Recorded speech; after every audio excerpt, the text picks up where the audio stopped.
ya. Ya, udah, siap.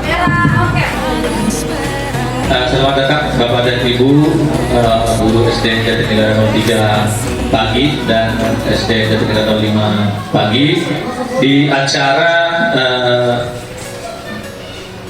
diseminasi modul 4 budaya positif dari calon guru penggerak angkatan ke-7, yaitu saya pribadi, yaitu Marwan Seto Daurae, di mana pada hari ini saya akan sedikit berbagi dengan Bapak dan Ibu di dalam masalah tentang budaya positif. Dan saya berharap Bapak dan Ibu nanti mau ikut aktif di dalam kegiatan ini di proses kita tanya jawab. Mungkin itu yang sebagai pembuka saya.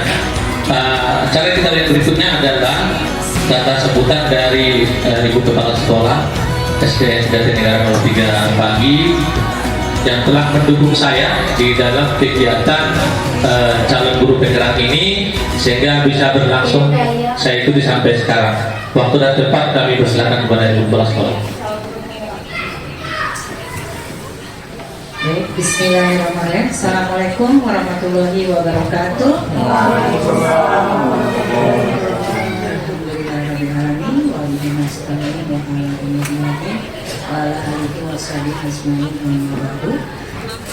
Pertama-tama marilah kita panjatkan puja dan puji syukur kita kepada Allah Subhanahu wa Ta'ala, Tuhan yang Maha Esa, sehingga pada hari ini kita bisa berkumpul dalam rangka mendukung teman kita dalam rangka praktek baik tentang pembuatan budaya positif kepada putra-putri kita.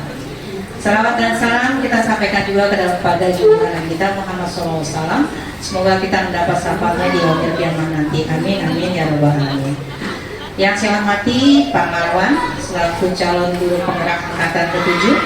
Yang saya hormati rekan-rekan guru saya baik dari 03 maupun dari 05 Jatinegara. Alhamdulillah hari ini kita berkumpul di sini mendapatkan ilmu lagi dari teman kita yang sedang berjuang mencoba meningkatkan diri lagi untuk menjadi calon guru penggerak. Semoga dengan budaya positif yang ditularkan pada teman kita kepada kita bisa kita laksanakan dengan baik, sehingga kedepannya kita akan mencoba segala sesuatu yang inovatif, yang kreatif yang bisa diterapkan kepada anak-anak kita. Kemudian selamat kepada Pak Marwan, semoga usahanya terus berkembang dan kita selaku teman selalu mendukung, terutama saya dan semua teman-teman pasti akan mendoakan kepada putra-putrinya di sekolah, di kelasnya masing-masing. Saya rasa itu saja. Terima kasih. Assalamualaikum warahmatullahi wabarakatuh. Terima kasih Ibu Kepala Sekolah atas sambutannya. Oke teman-teman, untuk mempersingkat waktu kita mulai saja acara kita di dalam kegiatan diseminasi saya tentang budaya positif. Jadi Bapak dan Ibu, pertama-tama saya ucapkan banyak terima kasih atas kehadirannya di tempat ini untuk mengikuti acara ini dengan senang hati. Dan saya sangat bersyukur sekali Bapak dan Ibu bisa hadir dan kita semua dalam keadaan sehat dan kita semua dalam keadaan tidak ada yang kurang fit ya, semua kita dalam sehat. Jadi Bapak dan Ibu di sini saya ucapkan Assalamualaikum warahmatullahi wabarakatuh. Salam sejahtera untuk kita semuanya. Puji dan syukur kita panjatkan kepada Tuhan Yang Maha Kuasa atas berkat dan karunia-Nya kita boleh bisa berkumpul di tempat ini dengan suasana yang cerah, dan mudah-mudahan juga kita di saat menerima materi ini nanti bisa mencerahkan pemikiran kita untuk ke depan bisa kita terapkan kepada anak-anak kita. Jadi Bapak dan Ibu di sini yang menjadi judul dari pemaparan saya ini adalah tentang budaya positif, ya, tentang budaya positif. Jadi di sini Bapak dan Ibu, saya sebenarnya tidak mau menggurui, saya juga tidak sebenarnya lebih pintar dari Bapak dan Ibu, tapi saya hanya mempunyai sebuah tugas, ya, mempunyai sebuah tugas yang harus saya laksanakan sebagai calon guru penggerak, yaitu mengimbaskan apa yang saya ketahui, apa yang saya pahami, yang telah saya pelajari pada saat mengikuti calon guru pendidikan calon guru penggerak ini. Jadi bukan karena saya, oh Pak Marwan sosokan, yang bukan. Saya hanya menyampaikan, melaksanakan tugas saya sebagai calon guru penggerak. Di sini Bapak dan Ibu, saya juga berharap Bapak dan Ibu nantinya bisa ikut di dalam calon guru penggerak ini. Karena di dalam kegiatan pendidikan calon guru penggerak ini, sebenarnya Bapak dan Ibu, banyak ilmu yang kita dapat, ya, banyak pengetahuan yang kita dapat. Dan saya terus terang mengatakan, saya setelah mempelajari materi tentang guru penggerak ini, membuka wawasan saya, membuka cara berpikir saya, merubah paradigma saya tentang siswa, tentang pendidikan itu sendiri. Jadi berubah semuanya. Mudah-mudahan nanti Bapak dan Ibu dengan pemaparan saya sedikit ini nanti bisa sedikit membuka wawasan kita, mencerahkan pemikiran kita, dan merubah paradigma kita tentang pendidikan dan tentang siswa kita. Itu Bapak dan Ibu, ya. Jadi saya akan mulai dari materi Bapak Ibu. Kita mulai dulu dari apa sih tujuan pendidikan menurut Ki Hajar Dewantara. Ya, di mana menurut Ki Hajar Dewantara tujuan pendidikan adalah menuntun. Nah, jadi tujuan pendidikan itu adalah menuntun segala kodrat yang ada pada anak agar mereka mencapai keselamatan dan kebahagiaan yang setinggi-tingginya, baik sebagai manusia maupun sebagai anggota masyarakat. Nah, di sini jadi akhir dari pendidikan itu, Bapak Ibu. Kalau kita sudah bisa membuat anak itu nanti mencapai keselamatan dan kebahagiaan yang setinggi-tingginya sebagai manusia, dia merasa bahagia sebagai manusia, disitulah pendidikan itu berhasil. Jadi bukan dia dapat nilai 10 atau matematikanya nilai 100, bukan di situ kebahagiaannya. Tapi keberhasilannya adalah di anak mampu mencapai keselamatan dan kebahagiaan sebagai manusia maupun sebagai anggota masyarakat. Oleh sebab itu, pendidik itu hanya dapat menuntun tumbuh atau hidupnya kekuatan kodrat yang ada pada anak, agar dapat memperbaiki lakunya, ya, memperbaiki tingkah lakunya, atau bukan dasarnya, ya, tapi dia memperbaiki yang sudah ada pada dirinya. Jadi sekarang Bapak dan Ibu, ternyata selama ini pemikiran kita mengatakan bahwa siswa itu seperti kertas kosong. Ternyata bukan, dia bukanlah sebuah kertas kosong. Dia sudah ada di sana tulisan-tulisan sebenarnya, orang-orang sudah ada di sana. Tinggal kita bagaimana menebalkan oretan-oretan itu, tulisan-tulisan yang ada pada diri anak itu, sehingga nanti dia bisa mencapai keselamatan dan kebahagiaan yang setinggi-tingginya sebagai anggota masyarakat. Nah, itu ini. Kemudian di sini Bapak Ibu, kita di sini hanya menuntut, ya, bukan mengajari, tapi hanya menuntut untuk dia kemana arah tadi oretan-oretan yang ada di dalam diri anak itu. Ya, yang selama ini kita pikirkan anak itu ada kertas putih, kita nanti yang menyoret-nyoret, mau kemana kita tuliskan oretan itu, mau kita tulis di situ gambar orang, mau kita tuliskan dia menjadi seorang insinyur, kita tuliskan di situ dia menjadi seorang penyanyi. Ternyata bukan. Anak itu ternyata sudah mempunyai, ya, sudah mempunyai oretan-oretan di situ. Kita tinggal hanya menebalkan saja, menebalkan apa yang ada pada diri anak itu. Contoh Bapak Ibu, kita menganggap selama ini anak itu harus semua sama, ya Pak Ibu, sama semuanya. Kita kasih semua matematika, bahasa Indonesia. Ternyata ada anak kita lihat dia tidak mau berniat belajar matematika, dia maunya menggambar. Itu tadi yang dikatakan tadi, ada oretan ternyata di dalam dirinya dia. Dia itu sebenarnya sedang menggambar, bukan matematika tadi. Ada anak kita suruh menggambar, dia tidak mau. Dia maunya menulis matematika maunya. Ada anak sedang bernyanyi. Nah, itu tadi dimaksud dari oretan yang sudah ada pada diri anak. Tinggal nanti kita kembangkan supaya dia nanti bisa mengeksplor dirinya, bisa menumbuhkan semua bakat yang ada pada diri si anak tersebut, sehingga nanti dia tadi akan mencapai sebuah keselamatan dan mencapai sebuah kebahagiaan sebagai diri manusia dan sebagai anggota masyarakat. Dan di situ kalau sebagai anggota masyarakat dia bisa berbagi dengan orang lain, dia bisa memberi sesuatu kepada orang lain. Itu pada dia. Kemudian yang berikutnya, budaya positif. Untuk mencapai tadi, ya, untuk mencapai anak mencapai sebuah keselamatan dan kebahagiaan sebagai masyarakat tadi itu, kita harus membuat sebuah budaya.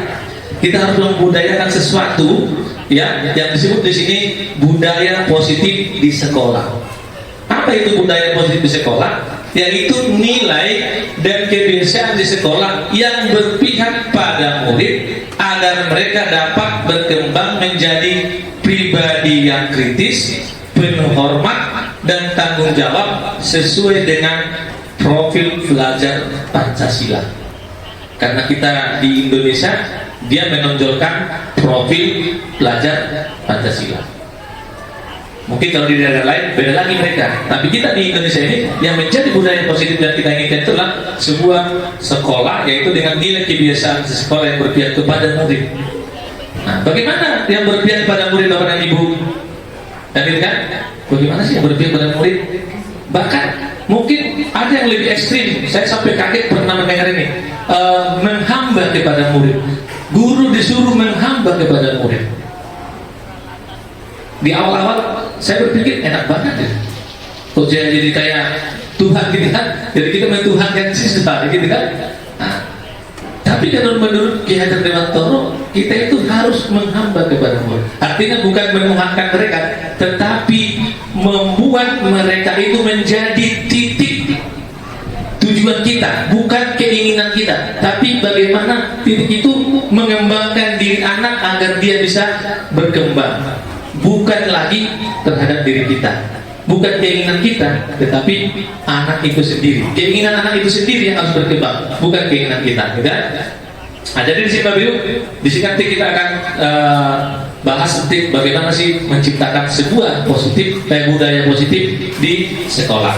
Ada beberapa hal yang akan kita pelajari dan sampaikan di sini.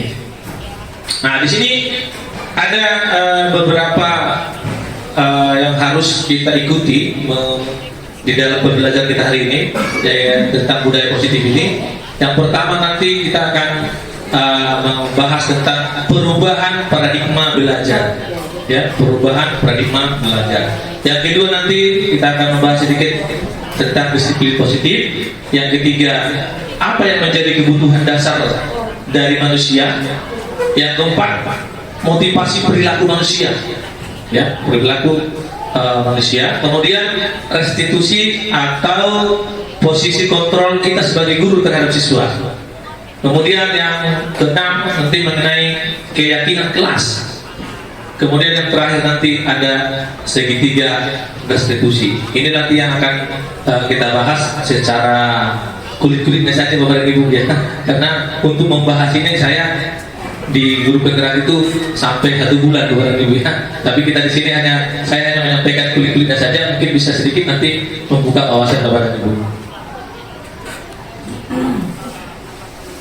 Sekarang kita masuk ke perubahan paradigma, ya, perubahan paradigma belajar. Di dalam membangun budaya positif sekolah dapat menyediakan lingkungan yang positif, aman dan nyaman agar siswa mampu berpikir, bertindak dan mencipta dengan merdeka, mandiri dan bertanggung jawab. Nah, di sini kita mulai merubah paradigma kita tentang sekolah, ya. Kita mulai di sini membuat paradigma baru tentang belajar. Ya, di sini kita harus mulai dari membangun budaya positif di sekolah, ya. Dimana di lingkungan positif di sekolah itu adalah dia harus ada rasa aman, kita harus bisa menciptakan suasana aman pada anak di sekolah, tidak menjadi mereka takut, ya, tidak tertekan, ya. Tapi bagaimana mereka merasa nyaman di sekolah, merasa terlindungi oleh gurunya, tidak merasa terintimidasi, walaupun merasa terlindungi oleh gurunya, tidak merasa terintimidasi, walaupun sebenarnya dia melakukan satu kesalahan.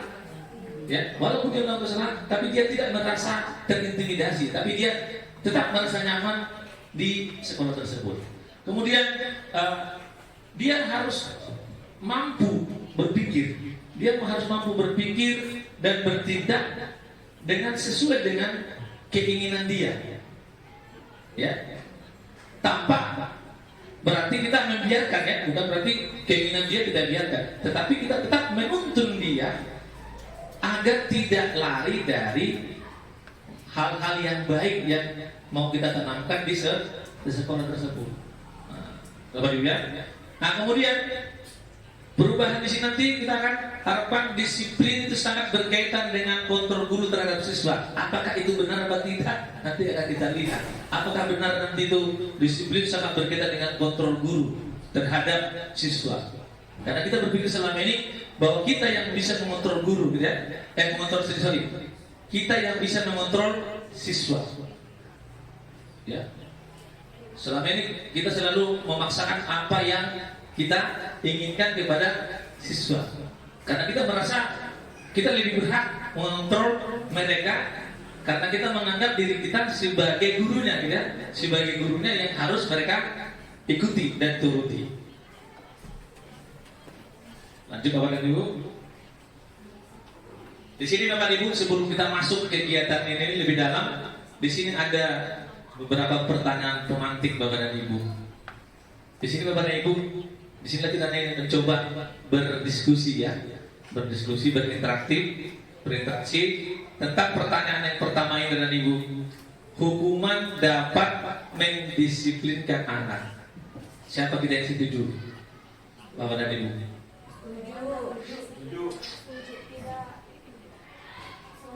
Coba kepada Ibu Nurul, kalau di Bu Nurul sendiri kayaknya tidak setuju, alasannya apa? Gitu kan pasti ada, ya?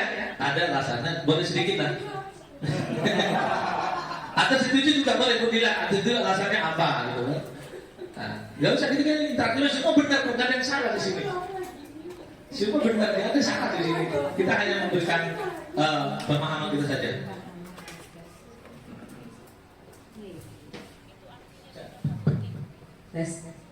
Terima kasih Pak Marwan. Untuk pertanyaan yang pertama, hukuman dapat mendisiplinkan anak, setuju atau tidak? Saya setuju, tetapi ada tapinya. Saya setuju hukuman ini bisa mendisiplinkan, asalkan ini adalah hukuman yang mendidik.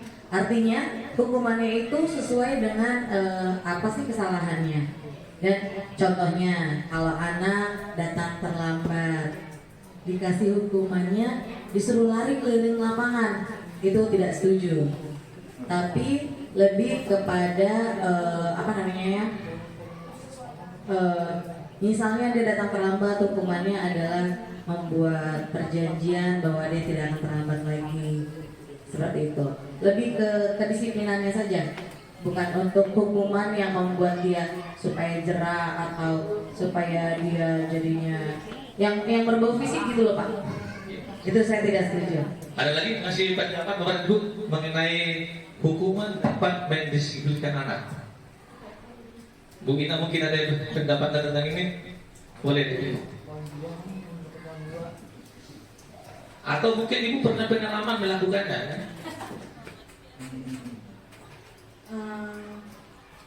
Saya sebenarnya setuju Pak. Setuju hukuman dapat mendisiplinkan anak.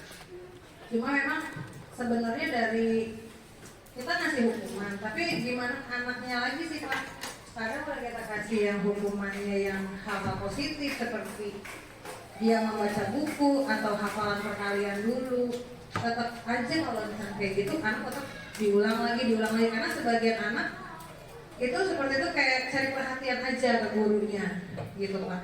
Jadi hukuman dapat mendisiplinkan anak, saya setuju. Tinggal kita gimana mengarahkan gimana cara pemberian hukuman yang baik, yang positif supaya anak merasa, ya balik lagi tadi, aman, merasa dipedulikan oleh gurunya yang ada di sekolah. Terima Oke. kasih Pak. Terima kasih Bapak dan Ibu. Pasti kita mungkin banyak mengatakan iya, ya hukuman itu mendisiplinkan anak. Nah, tapi apa yang disampaikan oleh Bu Nina tadi akan berhubungan dengan yang kedua tadi ya, pertanyaan yang kedua, ya.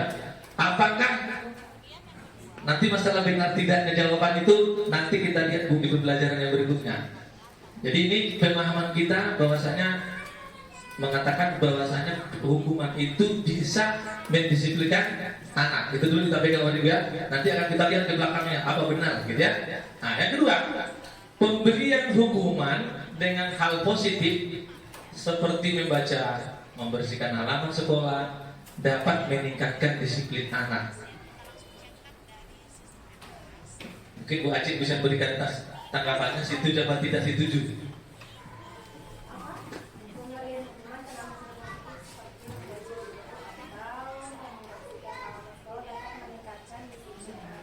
Ya. Dan pengalaman ibu dah, pengalaman kita sharing. Kita di sini hanya sharing saja Bapak Ibu. Gak ada yang salah, gak ada yang benar. Nanti kita lihat di akhirnya apakah tadi pendapat kita itu benar atau tidak kan gitu kan. Pemberian hukuman dengan hal positif seperti membaca atau membersihkan halaman sekolah dapat meningkatkan disiplin anak. Saya setuju Pak.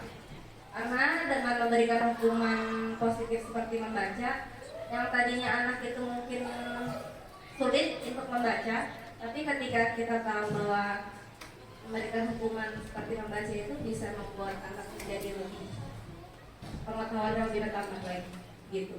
Oke. Ada lagi Bapak Ibu yang setuju atau tidak setuju? Ada? Oke, sekarang kita lanjut Bu, karena waktu kita nih. Yang ketiga nih, memberi penghargaan dapat meningkatkan motivasi belajar anak. Setuju apa setuju? Alasannya apa? Harus ada alasannya Bapak Ibu. Karena dengan beri penghargaan tersebut anak menjadi lebih bersemangat lagi untuk mengejar prestasi di sekolah. Oke.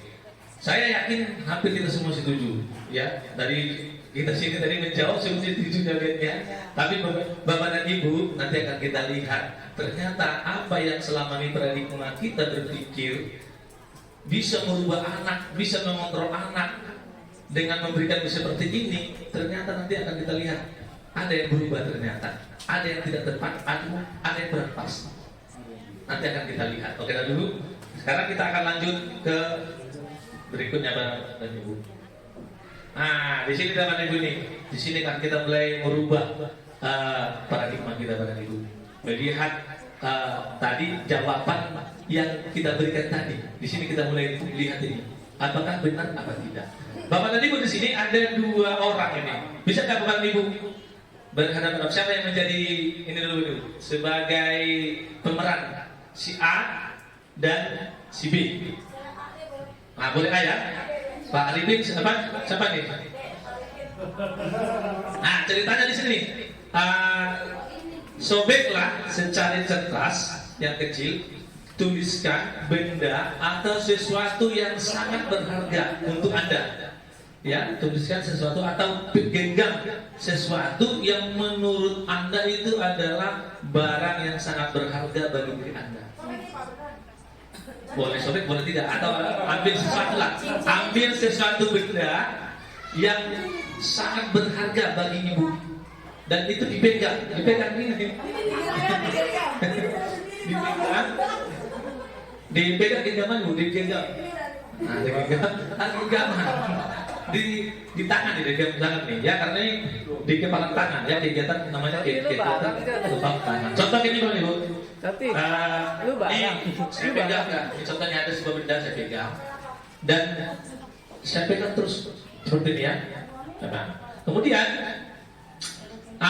di sini yang kedua teman Anda atau yang B akan mencoba dengan sekuat tenaga dengan berbagai cara untuk meminta Anda memberikan benda tersebut kepada si orang yang meminta tadi, kepada si B. Jadi di sini Pak Arifin membujuk si Nurul memberikan apa yang dia genggam tersebut. Ya, bagaimana caranya? Bisa membujuk, bisa mengancam, bisa menghardik, bisa merayu, bisa menyuap, atau apa saja. Coba maju sini Bu. Kita praktekin aja. Nanti saya angkat ke sini. Ayo, bawa sini Bu.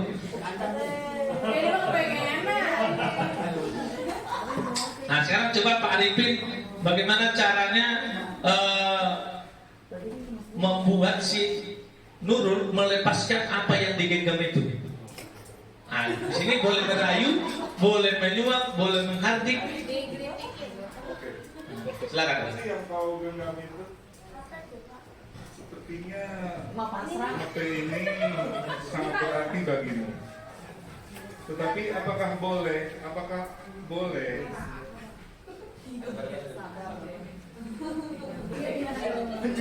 Dek, apa Asik, sih Dek. yang Halo, Dek. adik pegang? HP Pak. HP. HP itu sepertinya lebih dari segalanya ya buat kamu. Karena di HP ini ada pekerjaan saya, ada file-file pribadi saya, ada rahasia saya. Apakah boleh juga saya memiliki HP yang kamu punya, Dek? Wahai Piro Pak. Agar yang selama ini adik inginkan, kakak juga ingin. Terima kasih, Dek. Mohon maaf, saya tidak bisa memberikan. Bawakan nggak? Enggak. Pak Arifin harus mencoba sampai itu bisa nggak lepas dari tangan dia apa tidak? Kalau begitu adik nggak sayang dong sama kakak. Katanya selama ini apapun yang adik punya Win. akan diberikan ke kakak. Suara buaya kayak gini nih. Kamu tahu nggak? Ini ya sama bayi. Suara buaya kayak gini. Udah tahu. Udah tahu. Ya kita nonton nih. Apa deh? Katakanlah. Coba lah pikir. Dek, Iya. Kakanda. Kasih dong. Pikiran. coba deh, cobalah. Pokoknya Pak Arifin harus berusaha mencoba bagaimana Marahin dan dengan waktu 2 menit ini bisa nggak? Dek, Apa sekarang gini deh. Kasih nggak? Semuanya Dinyanyiin sama band. oke deh. Sekarang kakak akan selalu jaga rahasia yang ada di HP adek. Demi Allah deh. Asik. Bulan yang menjadi saksi. Buaya. Benar, Anda bisa jaga rahasia. Betul deh. Betul sekali. Tuh. Kakak akan menjaga dan mengemas rahasia adek. Jangan sampai orang lain tahu. Kalau sampai bocor, Diri kakak jaminannya. Konsekuensinya, adek akan kakak kasih 3 HP yang isinya sama. yang isi memorinya sama 2 giga. Akan saya berikan. Oke, Tolong dijaga terima kasih deh. rahasia. Ternyata adek begitu pedulinya terhadap kakak. Terima kasih sekali lagi deh atas pemberian HP-nya. Oke, terima kasih.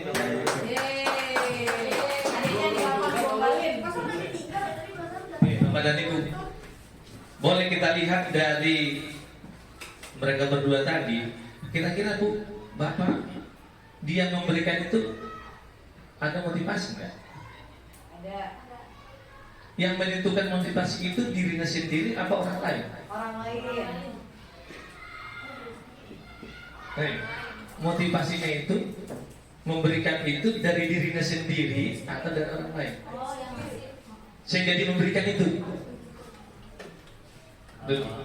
Dirinya sendiri dibantu oleh iming-iming orang lain atau dibantu sama apa namanya dukungan orang lain. Coba kita dulu.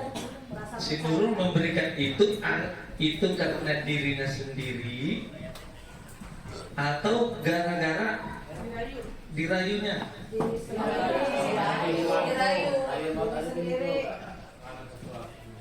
Coba kita nalar dulu sedikit nih. Faktor eksternal Pak, orang lain. Apakah si Nurul itu memberikan sesuatu itu dari keinginan dirinya sendiri? Kalau kita tidak ada, dan ada baru dilakukan. Itu tadi dulu ya. Jadi kita sering berpikir bahwa kita itu sebagai orang dewasa memiliki hak kepada anak, sehingga kita sering memaksakan apa yang kita inginkan kepada siswa kita.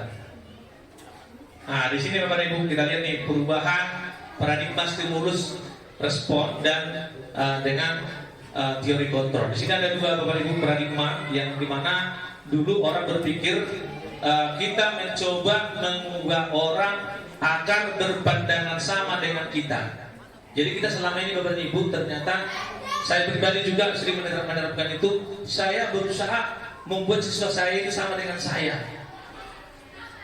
Itu teori yang dulu, ya, teori stimulus respon zaman dulu Bapak Ibu, yang menganggap bahwa saya selalu mencoba siswa saya itu harus sama dengan saya, harus sama dengan gurunya, harus sama dengan yang diketahui oleh gurunya. Pernah kan Bapak Ibu ada anak membuat rumus matematikanya sendiri Bapak Ibu, kita buat ini lah hitungannya, enggak Pak harus begini, kita paksa enggak harus begini.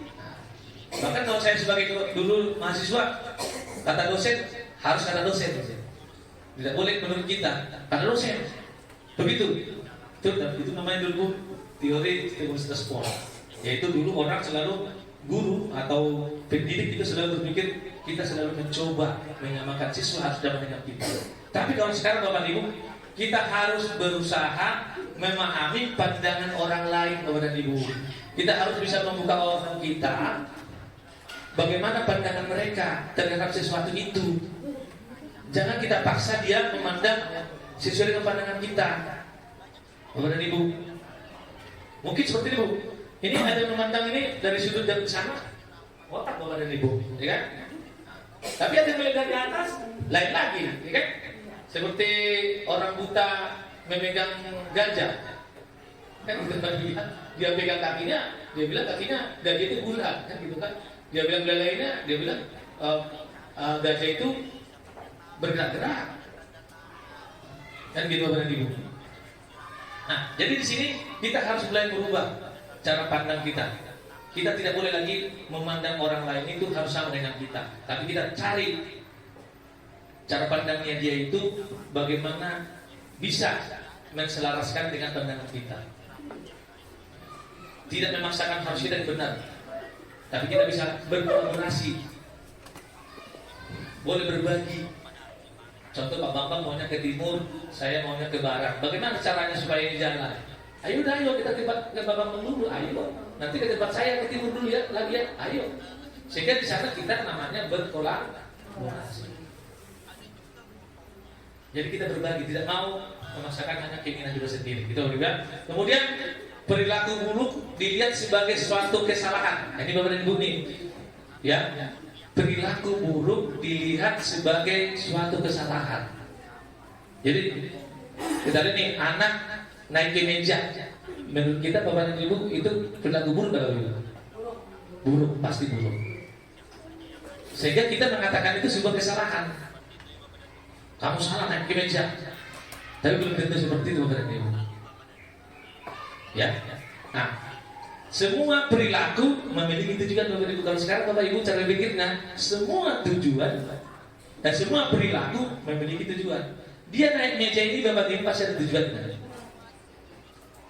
Tidak lain masalah, tapi dia punya tujuan. Mungkin dia ingin melihat temannya, mungkin dia merasa jagoan, ya. Mungkin dia tidak bisa lewat, akhirnya dia naik di meja. Atau dia merasa pendek, ya kan? Dia merasa pendek dari teman-temannya, biar merasa tinggi, dia naik di meja. Jadi sekarang Bapak dan Ibu ada sekarang ini berpikirnya itu bahwasanya semua perilaku memiliki tujuan. Jadi tidak lagi semua perilaku buruk itu menjadi sebuah kesalahan. Tapi kita harus melihat dulu kenapa dia melakukan itu. Kenapa anak tidak mengerjakan PR-nya Bapak dan Ibu? Kenapa anak datang ke sekolah nggak sisiran Bapak dan Ibu? Kita lihat dulu, jangan kita melek. Gimana sih kamu nih tidak mau sih? Sisiran, jelek banget kamu. Ditanya dulu kan Bu, kenapa? Kok nggak sisiran sih? Dia kan jawab, oh ibu saya jam 5 pagi udah berangkat ke pasar, saya masih tidur. Bisa saya katakan ibu? Itu dia. Nah kemudian orang lain bisa mengontrol saya. Selama ini kita berpikir bahwa orang lain bisa mengatur bapak dan ibu. Kalau sekarang bapak dan ibu cara berpikiran tidak seperti itu lagi Bu. Hanya Anda yang bisa mengontrol diri Anda. Bapak ibu mau melakukan apa, bapak sendiri yang bisa mengontrol. Bukan orang lain bapak dan ibu. Contoh seperti ini sekarang nih bapak dan ibu. Kalau bapak dan ibu tidak mau di sini, apa namanya nih, mau mengontrol diri sendiri, mungkin bapak ibu tidak akan duduk di sini. Karena ada niat baik bapak, makanya mau datang ke sini. Siapa yang mengontrol itu? Diri sendiri. Apa kata terakhir Bu Mulyani dulu tadi? Belum tentu bapak dan ibu. Belum tentu. Walaupun ditakut-takuti Bu Mulyani, kamu nggak boleh nih, kapan pergi saya? Kalau ibu bilang nggak mau, bilang apa? Kalau ibu bilang, saya mau pergi Bu. Contoh kayak Bu sama Rita. Kalau Bu Rita bilang ini, saya mau mau apa? Bisakah saya bantah dia? Bisakah Bu Mulyani mempengaruhi? Nggak bisa. Tapi karena ada dari dalam Bu Rita mau membantu saya, kan gitu kan? Mau membantu saya, sehingga dia hadir di sini. Sama kayak Pak Fauzi, bisa nggak Pak Fauzi di sini?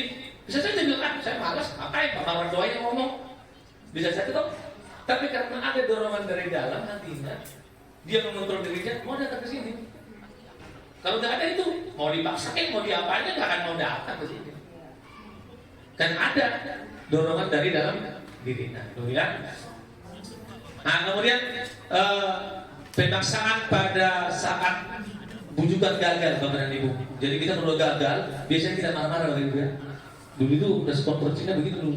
Kalau kita lagi udah nggak mampu lagi nasihatin anak, kita marah-marah. Masih juga berisik, gitu kan? Nah sekarang nggak bisa lagi Bapak Ibu seperti itu Bu. Sekarang kita di sini kita harus mulai berkolaborasi, membuat sebuah konsensus dengan membuat pilihan-pilihan baru Bapak dan Ibu. Itu nanti ada namanya Bapak dan Ibu kesepakatan kelas. Kita buat kesepakatan kelas.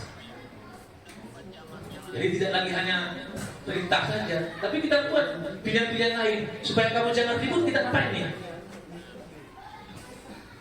Belajar kita bagaimana supaya kamu jangan ngobrol, supaya kamu jangan bosan. Kita belajar apa nih?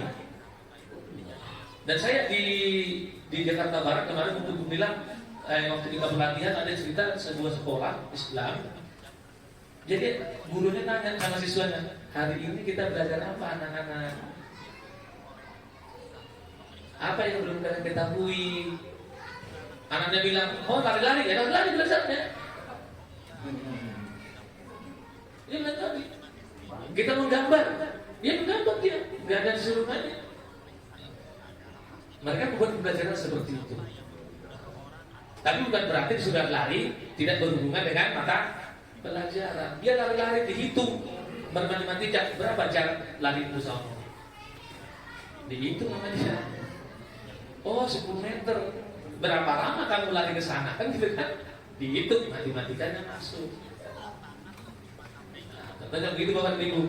Nah, kemudian Bapak dan Ibu model berpikir menang kalah. Selama ini kita di Bapak dan Ibu berpikir itu menang kalah. Setiap menyelesaikan masalah terhadap anak, kita selalu melihat menang kalah. Siapa salah, siapa yang benar. Kalau sekarang tidak seperti itu Bapak dan Ibu. Kita harus mulai berpikir menang-menangan, harus sama-sama menang. Yaitu kita harus mencari solution. Win-win solution. Win-win solution. Ya, kita harus mencari solusinya Bapak dan Ibu. Jadi kita harus mencari solusinya. Kenapa dia melakukan itu? Mengapa itu terjadi? Apa yang harus kita lakukan? Maka nanti Bapak Ibu ada namanya keyakinan kelas Bapak dan Ibu. Ada kesepakatan, nanti akan ada keyakinan. Keyakinan kelas ini dan yang akan menyelesaikan masalah tersebut Bapak dan Ibu. Bagaimana dulu ya sampai di situ perubahan paradigma kita ini. Nah, kita masuk ke yang kedua Bapak Ibu, disiplin positif. Apa makna dari disiplin positif? Yaitu ini berasal dari bahasa Latin Bapak Ibu ya, yang artinya belajar ya. Nah, makna asal dari kata ini berkonotasi dengan disiplin diri dari murid ya, ini dari Socrates dan Plato yang mengatakan seperti itu ya. Kemudian disiplin diri membuat orang menggali potensinya menuju suatu tujuan yang dia hargai dari Bapak Ibu. Jadi di sini Bapak Ibu ini akan kita kembangkan Bapak dan Ibu bahwasanya disiplin ya harus menggali potensi untuk menuju sebuah tujuan yang dia hargai dari Bapak dan Ibu. Ya. Kemudian dalam budaya kita makna kata disiplin ini telah berubah menjadi sesuatu yang dilakukan seseorang pada orang lain untuk mendapatkan kepatuhan.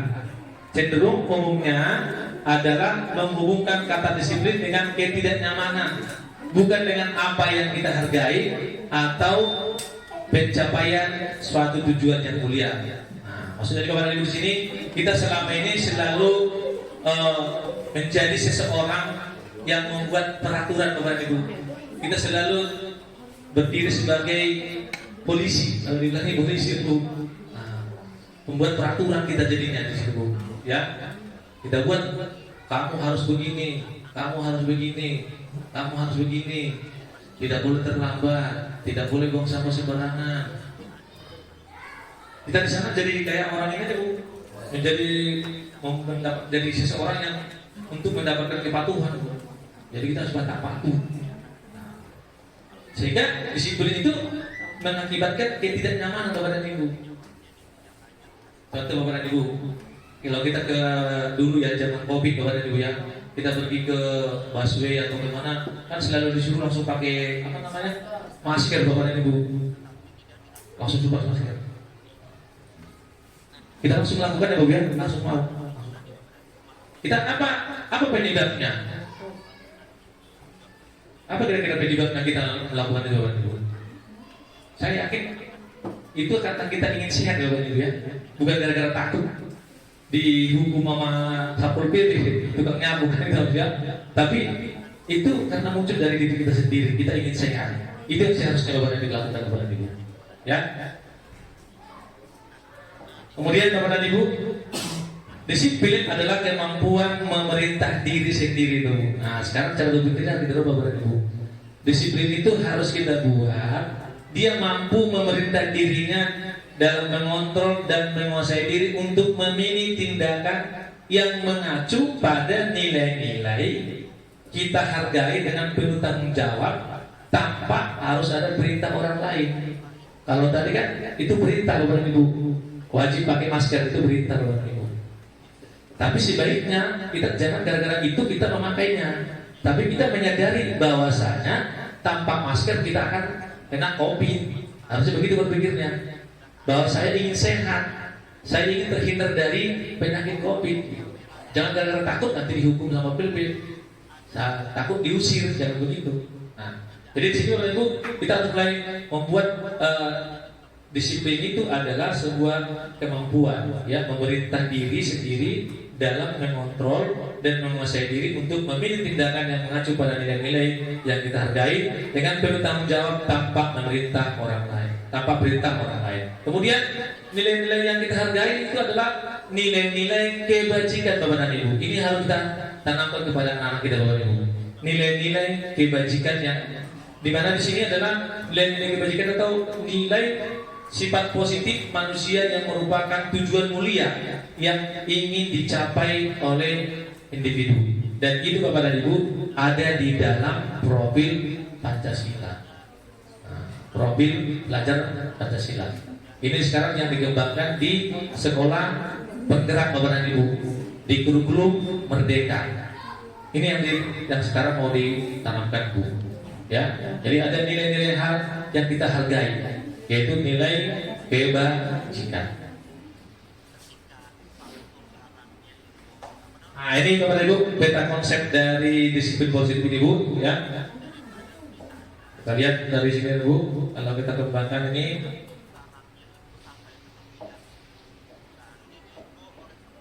Yang berikutnya Bapak dan Ibu adalah kebutuhan dasar manusia. Nah, ternyata Bapak dan Ibu, kebutuhan manusia itu setiap orang berbeda-beda Bapak dan Ibu ya. Kita harus berusaha memahami pandangan orang lain tentang dunia. Setiap orang itu juga memiliki gambaran yang berbeda tentang apapun. Tidak akan pernah ada sama Bapak dan Ibu ya. Jadi di sini manusia itu mempunyai sebuah kebutuhan dasar. Apa saja Bapak dan Ibu? Akan kita lihat di sini Ibu. Yang pertama Bapak dan Ibu, kebutuhan dasarnya itu adalah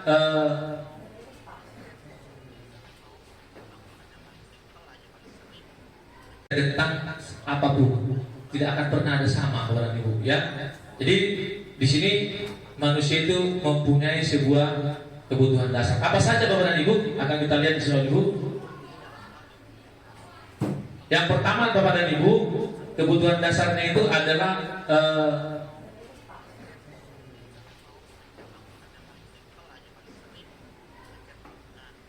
kebutuhan hidup Bapak dan Ibu ya. Nah, jadi di sini Bapak dan Ibu ada beberapa dasar daripada manusia, ada 5 di Bapak dan Ibu ya. Ada 5 di sini, ada kebebasan, ada kesenangan, ada penguasaan, kemudian ada kasih sayang ya, ada kasih sayang Bapak dan Ibu ya. Jadi ada beberapa hal yang harus dipenuhi oleh seorang manusia Bapak dan Ibu agar dia bisa merasa nyaman Bapak dan Ibu ya. Sama seperti anak-anak kita juga Bapak dan Ibu. Sering kita melihat anak-anak kita itu cari perhatian kepada kita Bapak dan Ibu. Bisa saja dia itu kurang kasih sayang. Dia ingin di kelas. Tujuannya bukan apa-apa Bu. Dia ingin perhatian dari kita. Karena di rumah mungkin dia tidak menemukan yang namanya kesenangan Bapak dan Ibu atau kasih sayang Bapak dan Ibu. Atau bisa juga di sana Bu ingin kebebasan Bapak dan Ibu. Dia di sana dia tidak mendapatkan kebebasan di rumahnya atau di orang tuanya, sehingga dia di sekolah menunjukkan siapa dirinya, sehingga dia sering memukuli temannya. Kayak gitu Bu. Jadi dia ingin bebas. Nah, itu kebutuhan manusia Bapak dan Ibu. Nah, kemudian ini di sini Bapak dan Ibu kita lihat teori motivasi perilaku manusia. Itu tadi yang akan kita lihat Bapak Ibu dari pertanyaan yang awal tadi Bu, yang 3 tadi Bapak Ibu ya. Bahwasanya teori motivasi itu ada 2 hal, yaitu motivasi eksternal dan motivasi internal Bapak dan Ibu. Ya, motivasi itu orang melakukan sesuatu itu, siswa melakukan sesuatu itu ada 2 hal Bapak Ibu ya, motivasinya, yaitu dari eksternal dan internal. Nah, yang pertama kita lihat nih, untuk menghindari ketidaknyamanan atau hukuman. Ya, apa yang akan terjadi apabila saya melakukannya? Jadi dia berpikir akibat yang dilakukan. Oh, nanti saya dukung guru, berarti itu eksternal. Sama seperti tadi si Nurul tadi, ada faktor eksternalnya yang merubah dia memberikan HP-nya tadi ya. Ada faktor eksternalnya. Kemudian ada mendapatkan imbalan kepada ibu, itu juga adalah dari eksternal. Kayak Nurul tadi karena diiming-imingi sesuatu dia berubah. Tapi yang kita harapkan sebenarnya kepada ibu di dalam budaya positif di sekolah itu adalah anak itu menghargai dirinya sendiri, yaitu harus muncul dari motivasi internalnya, dari dalam dirinya sendiri, bukan dari luar, tapi dari dirinya sendiri. Yaitu saya akan menyapa orang seperti apa yang saya lakukan. Ya, saya melakukan sesuatu supaya orang lain juga nanti akan melihat apa yang saya lakukan itu baik. Jadi di sini ada motivasi eksternal dan ada motivasi internal Bapak dan Ibu. Nah, yang paling bagus Bapak dan Ibu sebenarnya yang harus kita perbaiki sekarang adalah bagaimana muncul motivasi internal. Itu dari dalam diri anak sendiri Bapak dan Ibu.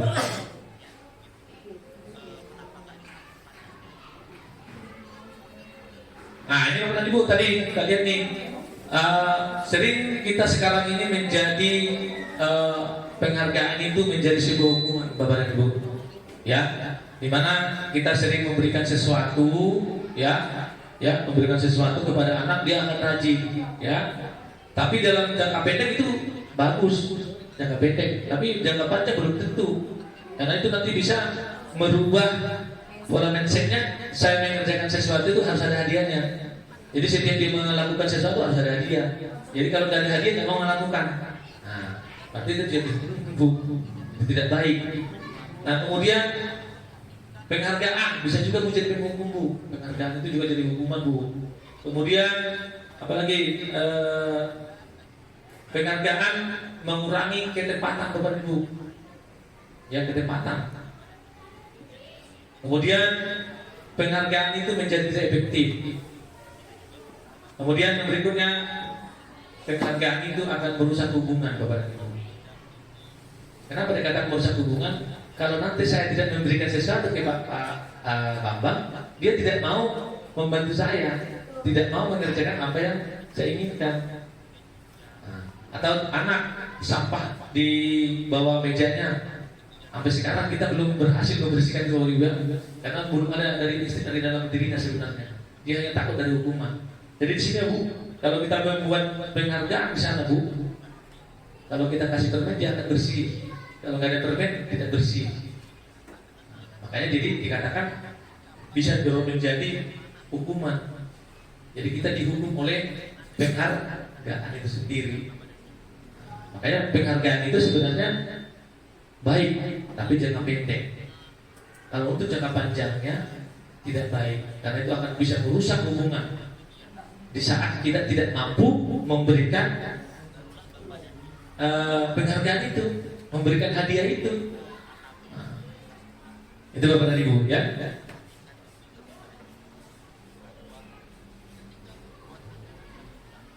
Nah, kemudian Bapak dan Ibu, bagaimana tadi supaya hukuman itu tidak menjadi sebuah penghargaan itu tidak menjadi sebuah hukuman? Bisa kita buat bentuk program kebajikan Bapak Ibu, memberikan apresiasi. Nah, yang pertama ada pengakuan secara khusus. Kita mengakui kelebihannya dia. Wah, gambarmu bagus. Nah, gitu ya.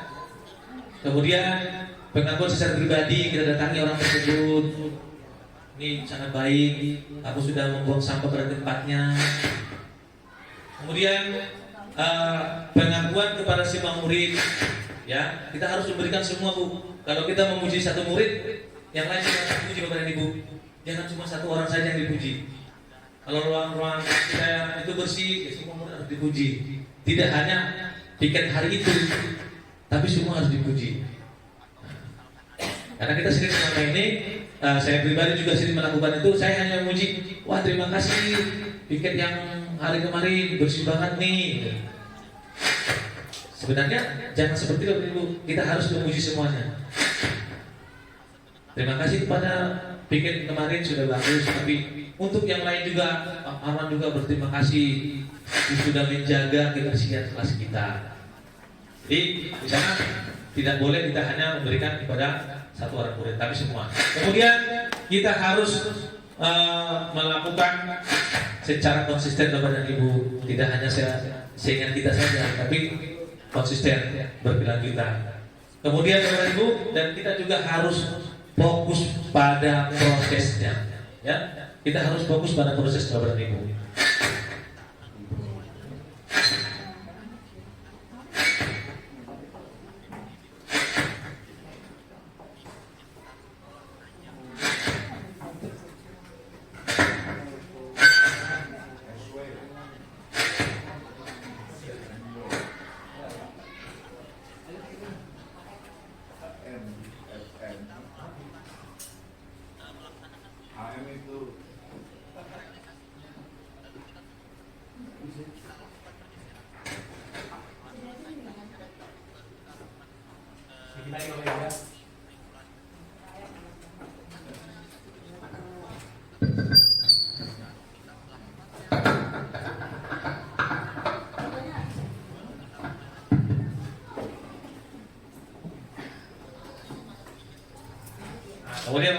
di sini ada contoh-contoh pengakuan atau apresiasi kebajikan Bapak dan Ibu ya. Yang pertama kemarin saya perhatikan itu membuka. Kemudian apa nilainya? Apa nilai kebajikannya Bapak dan Ibu? Ya. Kemudian situasinya ya. Kemudian di sana yang berikutnya saya menghargai. Berarti kita di situ ada nilai kebajikan Bapak dan Ibu. Kita peduli kepada anak tersebut ya. Pada saat kapan itu situasinya? Pada saat dia mungkin bisa membantu teman-temannya, ya, kemudian di tugas kelompok dia mau aktif mengajari temannya, ya. Nah, kemudian bisa juga kita di sini bentuk apresiasinya adalah berterima kasih, ya. Untuk apa, gitu ya? Ya, itu pada saat kamu memungut sampah, ya. Ini bentuk dari nilai kebajikan yang tanggung jawab, ya, tanggung jawab daripada si anak. Nah, di sini Bapak dan Ibu ya. Jadi di sini ada contoh beberapa contoh nih pengakuan atau apresiasi kebajikan Bapak dan Ibu, di mana kita harus kalau memberikan sebuah pujian atau apresiasi, kita juga harus melihat nilai apa sih yang mau kita tanamkan kepada anak tersebut, ya. Kemudian situasi apa sih yang membuat kita memuji dia, memberikan apresiasi kepada dia. Jadi tidak hanya oh kamu bagus, pasti tanya apa yang bagus Pak, pokoknya bagus. Jangan seperti itu Ibu, harus jelas. Nih contoh nih, terima kasih untuk kamu hari ini. Kan dia bertanya, mengenai apa Pak? Ya karena kamu tadi sudah membersihkan sampah di meja Pak Marwan, di meja saya, atau di meja temanmu. Terima kasih ya. Nah, jadi dia akan merasa, oh iya itu kan tanggung jawab saya. Nah, kemudian saya menghargai, artinya dia peduli ya. Kita menghargai karena dia peduli pada temannya, kita hargai. Bapak Ibu ya. Kemudian Bapak Ibu dan selanjutnya, ini tindakan-tindakan guru Bapak Ibu yang sering kita lakukan. Hukuman di sini kita coba Bu melihat hukuman atau konsesi ya. Konsekuensi Bu ya. Apakah ini konsekuensi apa hukuman Bapak Ibu? Mencatat 100 kali di dalam buku kalimat saya tidak akan terlambat lagi karena terlambat ke sekolah, diulang sampai 100 kali. Ini kira-kira ini Bu termasuk hukuman apa konsekuensi Bapak Ibu? Hukuman ya? Oke, hukuman. Lari mengelilingi lapangan basket 2 kali karena terlambat hadir di sekolah. Hukuman. Murid diminta push up 15 kali karena tidak menggunakan masker ke sekolah. Hukuman. Oke. Menggantikan kertas tugas teman yang telah dicoret-coret. Konsekuensi. Membersihkan tumpahan air di meja tulis karena tersenggol pada saat belajar. Konsekuensi. Murid disuruh untuk mengenakan sepatu seharian. Nah, ini bukan dia mengenakan sepatu seharian, Bu. Tidak mengenakan sepatu seharian pada saat di sekolah karena dia tidak menggunakan sepatu hitam. Hukuman. Kemudian lari mengelilingi lapangan basket 2 kali karena terlambat 10 menit untuk pelajaran PJOK. Konsekuensi. Iya, konsekuensi. Nah, kenapa ada di situ hukuman, ada konsekuensi Bapak Ibu? Kita melihatnya dari ada keterkaitan nggak sih hubungan itu dengan pelanggaran yang dilakukan itu? Contoh tadi Bapak Ibu, yang pertanyaan yang nomor 2 dengan yang nomor terakhir, nomor 7 sama-sama lari ya, mengelilingi lapangan basket. Satu itu konsekuensi, satu lagi hukuman. Kenapa Bapak dan Ibu yang bawa jadi konsekuensi? Karena dia berhubungan dengan pelajarannya. Jadi kita di situ mau melihat apakah tindakan kita itu sudah benar apa salah, ya? Apakah itu hukuman atau konsekuensi? Dan sekarang ini Bapak Ibu kita harus mulai menghindari namanya hukuman, tapi membuat sebuah konsekuensi. Sebuah konsekuensi itu dihasilkan dari kesepakatan. Dan kesepakatan itu diambil dari keyakinan kelas yang kita buat di sekolah. Coba benar Ibu. nanti zaman Ibu ya, hukuman, konsekuensi, hukuman, konsekuensi. Ini nanti zaman itu semua benar Bapak Ibu ya. Nanti kita sudah mulai memahami tentang budaya positifnya Bapak Ibu ya. Walaupun masih sepotong-sepotong. Karena saya juga menyampaikannya sepotong-sepotong Bapak Ibu, belum tuntas 100% ya. Oke Bapak Ibu. Nah kita akan lanjut ke di sini Bu, restitusi posisi kontrol seorang guru Bapak dan Ibu ya. Di sini kita selama ini Bapak dan Ibu adalah sebagai penghukum Bapak dan Ibu biasanya. Ya, biasanya kita sebagai seorang guru itu posisinya sebagai penghukum. Kemudian meningkat ada yang lebih baik, dia menjadi seorang merasa bersalah. Jadi membuat anak sampai nangis-nangis gitu. Ya. Kemudian ada yang menganggap siswa jadi teman. Contoh gini, nanti kalau kamu nggak mengerjain, nanti kepala sekolah marah ke Pak Marwan. Itu berarti kita sebagai teman itu. Ayo sapu halamannya. Nanti kepala sekolah marah sama Pak Marwan. Berarti itu teman itu. Kemudian ada sebagai teman tuh Bapak Ibu, dia hanya melihat saja itu. Dia nanti memantau. Dia tidak komentar, dia menangkap aja. Nanti baru lihat itu kurang bagus, itu bersihin. Jadi hanya memantau. Tapi kita yang paling bagus Bapak dan Ibu, posisi kita sebagai guru, yaitu di posisi manajer. Kita harus menjadi seorang manajer bagi siswa kita Bapak dan Ibu. Nah, kita lihat di sini Bapak dan Ibu. Nah, sebelumnya kita lihat apa sih restitusi itu Bapak dan Ibu? Tadi kita sudah membahas tentang hukum menghukum Bapak dan Ibu ya. Hukum menghukum, kemudian kita melihat ada konsekuensi ya, ada hukuman. Sekarang kita lihat nih Bapak dan Ibu, bagaimana kita memperbaiki sebuah kesalahan ya seorang anak tanpa dia merasa dihukum Bapak dan Ibu. Ya. Dia melakukan kesalahan, tapi dia tidak merasa dihukum Bapak dan Ibu. Ya, nah di sini ada namanya restitusi Bapak dan Ibu ya.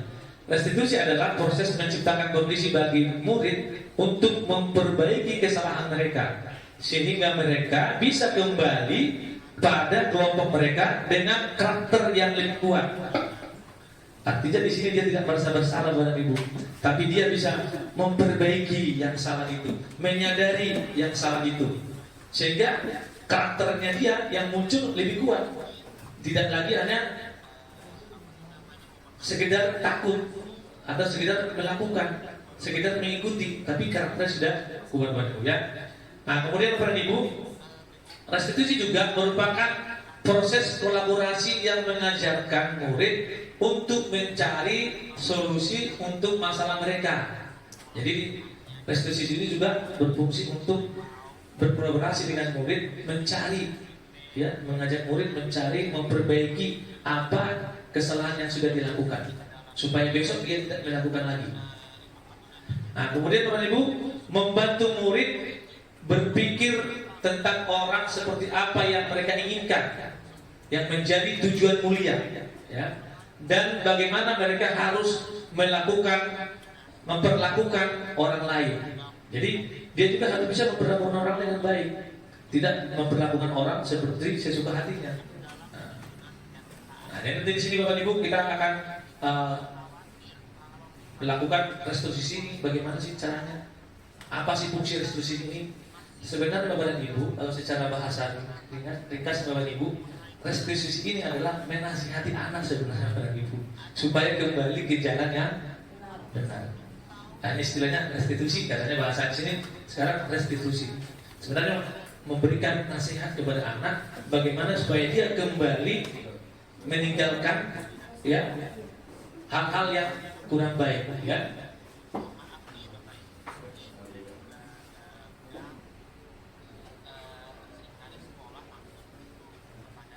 Nah, ini Bapak dan Ibu. Jadi di sini ada sebagai posisi kontrol tadi Ibu, ya tadi sudah saya tadi penghukum, ini Bapak juga sebagai penghukum, kemudian pembuat orang salah, kemudian sebagai teman, kemudian sebagai pemantau, kemudian sebagai manajer, ya. Nah, untuk bisa kita dari posisi manajer ini Bapak Ibu, kita harus mulai dari sini Bapak Ibu.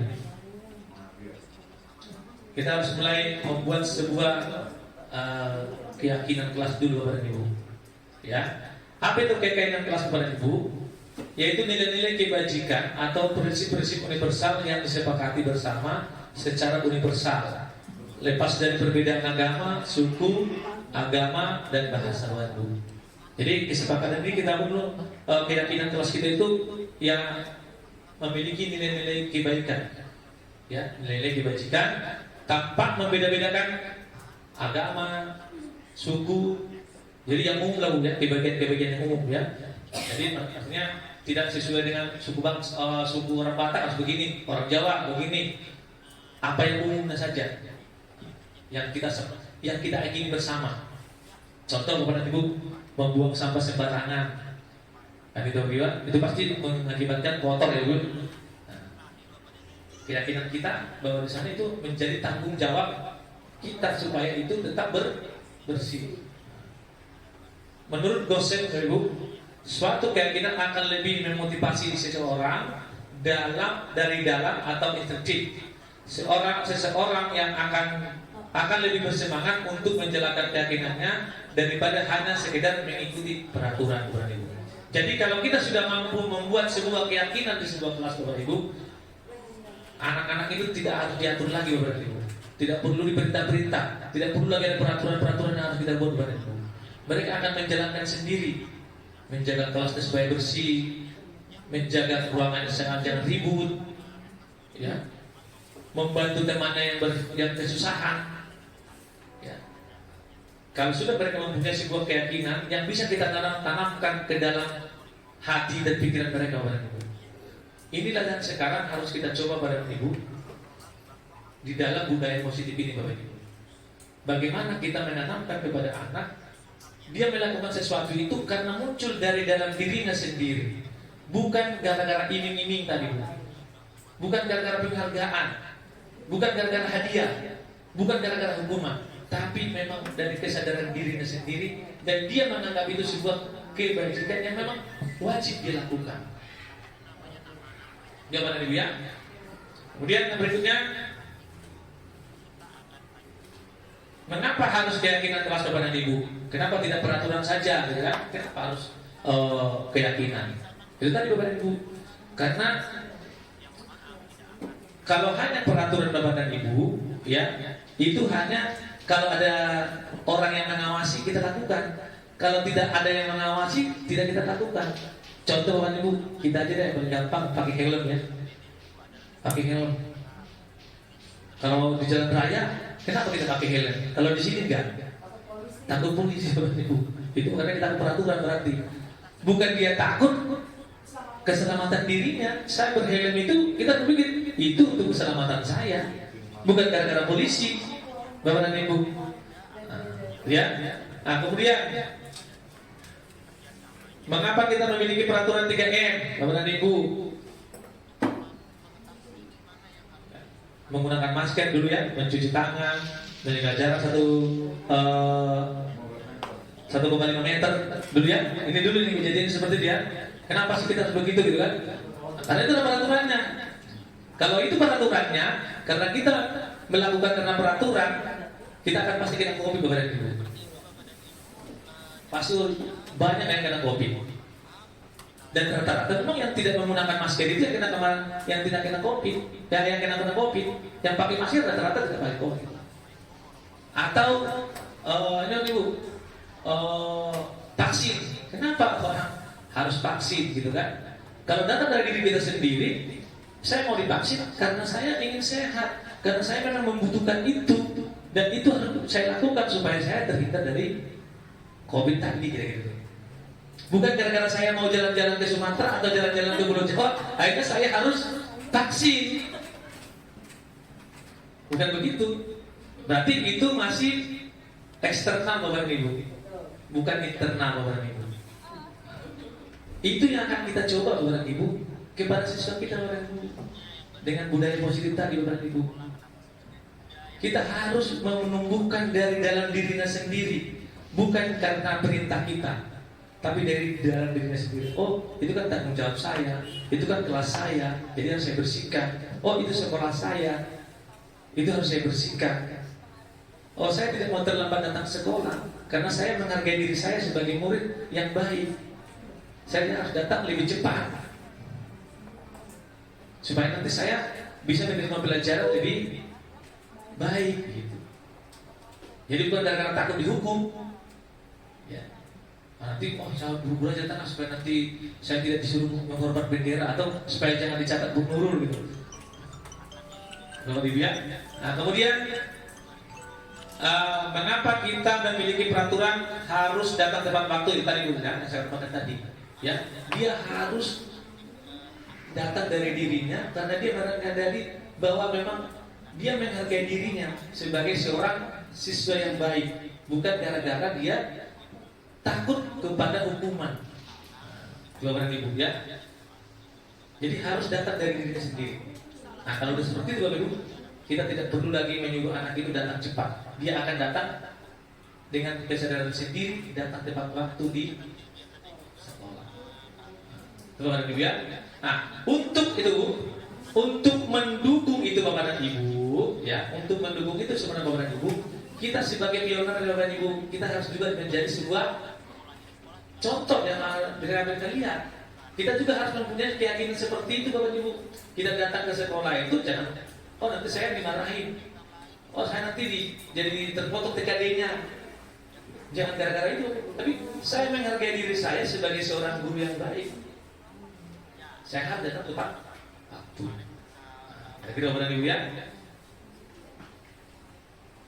Nah, di sini Bapak dan Ibu, dari keyakinan kelas tadi dan Ibu, ya, itu akan kita coba nanti menjadi sebuah budaya Bapak dan Ibu. Tadi kalau sudah kita mempunyai kesepakatan dan mempunyai sebuah keyakinan, itu akan mengakibatkan menjadi sebuah lingkungan yang positif, ya, menghasilkan sebuah lingkungan positif.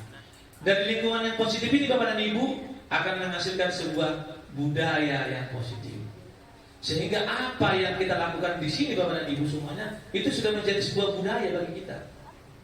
Karena dengan adanya budaya akan sulit merubah itu Bapak dan Ibu.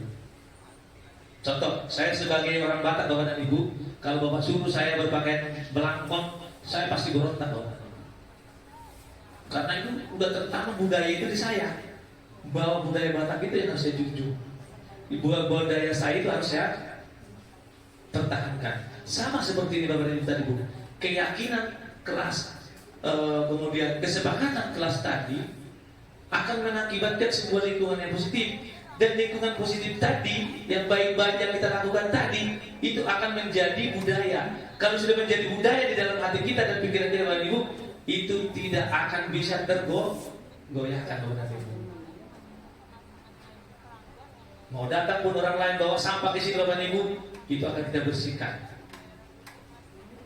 Tanpa harus bilang, itu kan sampahnya 05 atau itu kan sampahnya si Anu, itu kan sampah yang dibawa oleh kayak kemarin kiram 17-an. Tidak seperti itu pikir lagi Bu. Oh itu ruangan, itu kalau saya di sekolah saya, ya saya harus bersih dong, saya bersihkan. Atau ruangan kelas, ada sampah di situ, teman yang buang. Dia tidak berpikir lagi, oh itu kan botol kelasnya si Restu, bukan saya. Apa yang saya bersihkan? Bukan lagi begitu Bu.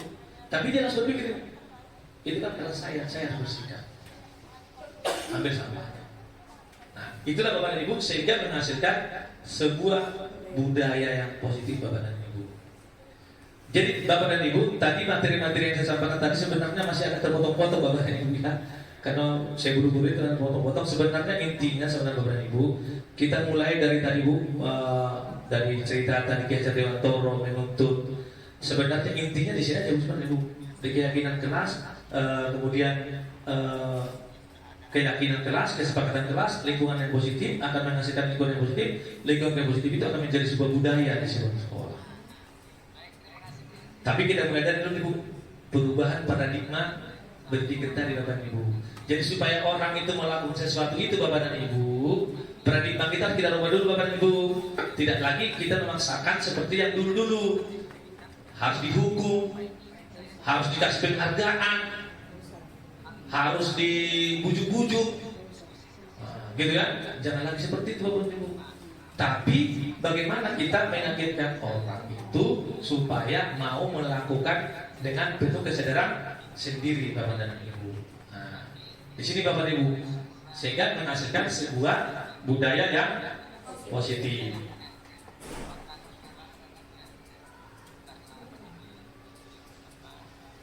Nah, oke, sini Bapak Ibu supaya lebih agak ini Bapak Ibu ya. Pembentukan keyakinan kelas itu Ibu sebenarnya hanya bersifat. Nah, ini contohnya Bapak Ibu, saya coba. Nah, seperti ini Bapak Ibu ya, kemarin si Restu ini mencoret buku temannya, ya. Saya coba melakukan restitusi. Artinya nih restitusi itu sebenarnya kayak menasihati aja Bu. Kita duduk bersama begini, kita tanya dia, konsultasi. Kenapa kau lakukan itu? Kenapa? Ada apa? Bagaimana? Apa kira-kira menurutmu itu bagus? Apa yang harus kita lakukan setelah ini? Apa yang harus kau perbaiki? Ini saya coba seperti ini Bapak Ibu ya. Ini contoh sebuah restitusi yang saya lakukan kepada siswa saya. Nah, kemudian ini ada kasus-kasus Bu ini contoh-contoh saja juga. Ini hanya contoh-contoh kasus dari sebuah restitusi. Mungkin bisa nanti Bapak Ibu cari di internet juga ada ini contoh-contoh seperti ini juga. Ini nggak usah saya teruskan. Oke Bapak dan Ibu, mungkin hanya sampai di situ Bapak dan Ibu yang bisa saya sampaikan tentang budaya positif ini. Mungkin tidak sempurna Bapak dan Ibu, mungkin juga terpotong-potong Bapak dan Ibu. Mungkin bisa jadi Ibu mungkin makin bingung mana, bukan malah makin terbuka wacana. Tapi nggak apa-apa Bu, bisa mungkin kebingungan Bapak Ibu, Ibu jadi mau mencari.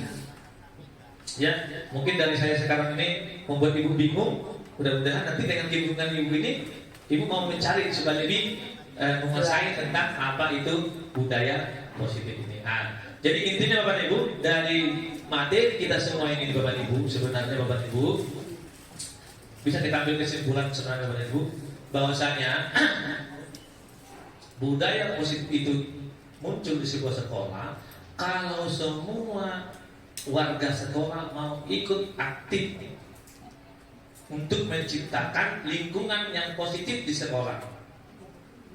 Kemudian dengan lingkungan yang positif di sekolah itu semua harus mau membuat sebuah kesepakatan. Kemudian harus mau mempunyai keyakinan kelas, mempunyai keyakinan yang sama di sekolah tersebut. Nah, dengan adanya keyakinan-keyakinan yang baik tadi Bapak dan Ibu, budaya positif tadi akan hilang Bapak dan Ibu. Budaya positif bisa muncul, budaya negatif bisa hilang. Kita harus menghindari yang namanya hukuman. Karena hukuman itu membuat kita tidak nyaman. Ya, hukuman tidak membuat kita nyaman. Tapi kita coba membuat konsekuensi apa yang harus dia lakukan, apa yang harus dia lakukan. Kalau itu kita lakukan semua Bapak dan Ibu, kelas 1 membuat keyakinan dan kesepakatan kelasnya, kelas 2 juga begitu, kelas 3 juga begitu, kelas 4 juga begitu, sampai kelas 6 semua membuat keyakinan dan kesepakatan kelas, itu akan memunculkan sebuah lingkungan yang positif di sini Bapak dan Ibu. Tidak akan ada lagi bully Bapak dan Ibu, tidak ada bully, tidak ada sampah. Kalau kita itu bisa menerapkan di kelas kita. Jadi dimulai dari yang kecil dulu Bapak dan Ibu. Dengan adanya itu nanti muncullah yang namanya budaya positif. Dan tidak perlu lagi guru teriak-teriak, tidak perlu lagi kita menyiapkan anak siap, nggak perlu lagi gitu. Upacara dia harus siap, kayak tentara. Sudah selesai dia siap. Jadi nggak perlu lagi dong. Kamu dulu nggak perlu lagi. Kalau sudah muncul tadi keyakinan kelas tadi. Mungkin sampai situ Bapak dan Ibu. Sebelum kita tutup Bapak dan Ibu, mungkin ada pertanyaan atau tanggapan yang boleh Bapak Ibu sampaikan atau yang mau ditanyakan. Mungkin kita 5 menit Bapak Ibu, ada yang mau berikan pertanyaan sebelum kita refleksi atau tutup Bapak dan Ibu. Ada yang mau bertanya Bapak Ibu? Saya tahu sih kita udah jam 3 nih. Ini kan waktunya. Sebenarnya Bapak dan Ibu ini panjang, kemarin saya lewati aja sebenarnya Bapak dan Ibu.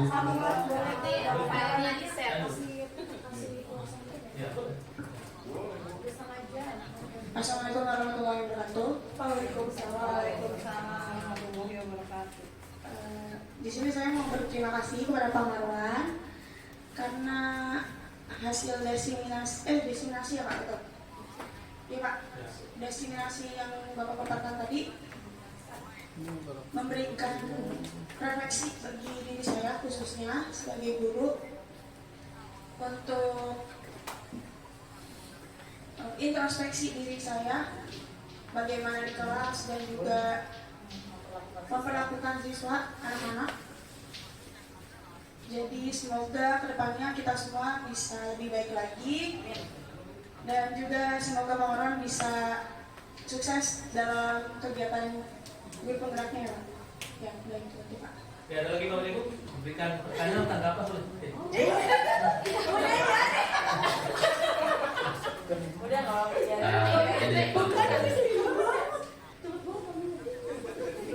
Agar praktek baik ini dapat berlangsung dengan baik. Tadi Pak Marwan bilang ini diperlukan sinergi semua ya, guru ya, satu konsep, satu ide bagaimana kita agar dapat menerapkan agar praktek baik ini dapat berjalan ya sebagaimana adanya gitu. Kita jangan jauh-jauh dulu deh, ambil yang sederhana dulu deh. Contohnya ya, kebersihan. Bagaimana kita pagi-pagi sekolah bersih ya, jam 7 bersih. Nanti jam 9 itu udah keluar tuh sekolah tuh. Nah, pengen kita coba bagaimana nih? Jam 9 sampai jam 7 sama bersih juga begitu. Coba gimana? Gini. Itu yang kira-kira Roman akan jadi apa? Ya sederhana dulu ya. Nah, ya, terima kasih banyak. Oke, terima kasih Pak Bambang pertanyaan dan tanggapannya ya. Kalau masalah tadi Bu, sebenarnya Bapak Bambang sebenarnya tadi sudah kita mulai tadi dulu. Kita coba dulu membuat sebuah keyakinan kelas di setiap kelas. Apakah kita semua sudah membuat Bapak dan Ibu? Keyakinan kelas kita buat dulu Bapak dan Ibu di kelas kita. Kita sepakati ya apa-apa saja yang harus kita lakukan dari keyakinan tadi Bapak dan Ibu. Kalau sudah kita tanamkan nanti ke anak itu, ya itu akan terjadi menjadi sebuah lingkungan positif dan menjadi sebuah budaya positif. Sebenarnya Bapak Ibu, kita mulai dulu dari diri kita sendiri. Kita mulai dulu dari diri kita sendiri, baru nanti kita imbaskan kepada orang lain, kita sebarkan kepada orang lain. Kalau kita sendiri aja tidak mau melakukannya, ya gimana orang lain kan, Bapak Ibu? Nah, di sini Bapak Ibu, di sini kita perlu Bapak dan Ibu yang namanya kemarin ada namanya komunitas Bapak dan Ibu. Bapak dan Ibu, ini saya coba kemarin kita mencoba membuat sebuah komunitas. Itulah fungsinya nanti Bapak Bambang. Kalau komunitas nanti kita laksanakan Bapak dan Pak Bambang, saya yakin yang namanya tadi yang Pak Bambang tadi, yang supaya pelaksanaan kebersihan itu akan terlaksana Bapak Bambang. Karena semua guru akan mempunyai satu kesepakatan yang sama, mempunyai keyakinan yang sama. Kan gitu Bapak Ibu ya. Yang sekarang terjadi kan Bapak Ibu, kelas A tidak membuat, kelas B setengah membuat, kelas C membuat. Akhirnya kita tidak pernah ketemu. Karena setengah-setengah, ada yang setengah-setengah. Tapi kalau semua serentak melakukannya, pasti hasilnya juga akan lebih baik. Dan perlu kita tanamkan Bapak Ibu, budaya positif ini Bapak Ibu tidak seperti memberikan tanah Bu. Menanamkan karakter itu Bapak dan Ibu tidak seperti chip saja lebih plok. Sama seperti sekarang Bapak dan Ibu, saya ngomong paradigma berpikir tadi Bapak dan Ibu, belum tentu Bapak Ibu langsung mau membuka pikiran tentang apa yang saya sampaikan tadi. Bahwasanya kontrol diri itu ada pada diri kita sendiri, bukan orang lain. Anak itu yang mengontrol dirinya, bukan guru. Belum tentu semua kita di sini sekarang langsung berpikir seperti itu. Bisa saja masih tetap diri saya mengontrol siswa, itu bisa jadi begitu kan. Tapi dengan lambat laun kita mau mempelajari kurikulum merdeka itu Bapak dan Ibu, itu akan berubah Bapak dan Ibu. Cara pandang kita terhadap siswa akan berubah. Cara mengajar kita mungkin nanti akan berubah. Tingkah laku kita pun mungkin akan bisa berubah. Itu Bapak dan Ibu, itu Bapak Bang ya. Oke Bapak dan Ibu, ada lagi yang kira-kira mau sampaikan? Oke, kalau tidak ada Bapak dan Ibu, ini aja Bapak dan Ibu refleksi atau tanggung ini aja Bu masukan. Tadi satu dari Nurul, satu lagi dari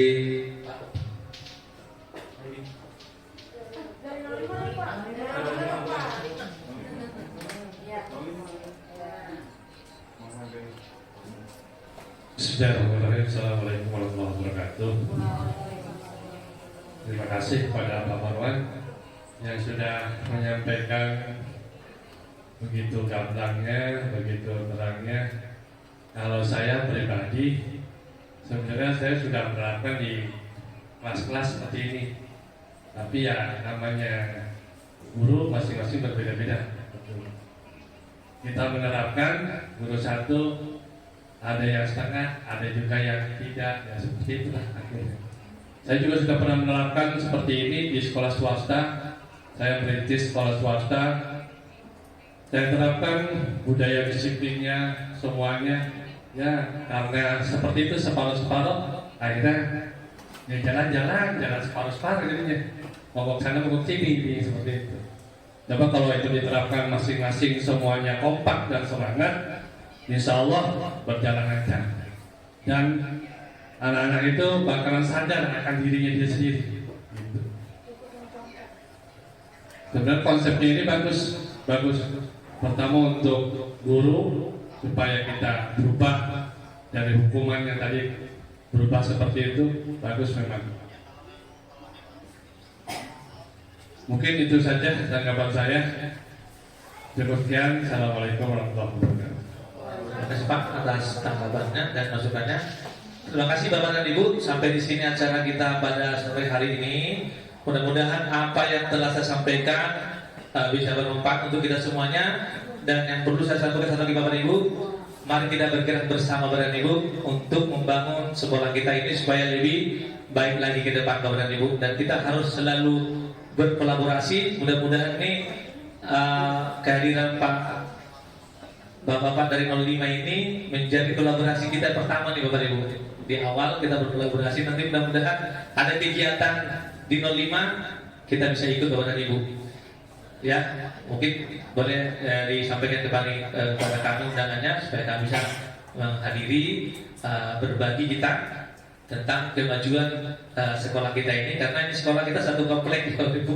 Kalau satu melakukan, yang lain tidak melakukan, pasti timpang Bapak Ibu, seperti kata Pak Uci tadi, setengah-setengah full, akhirnya jalan saya bagaimana mestinya.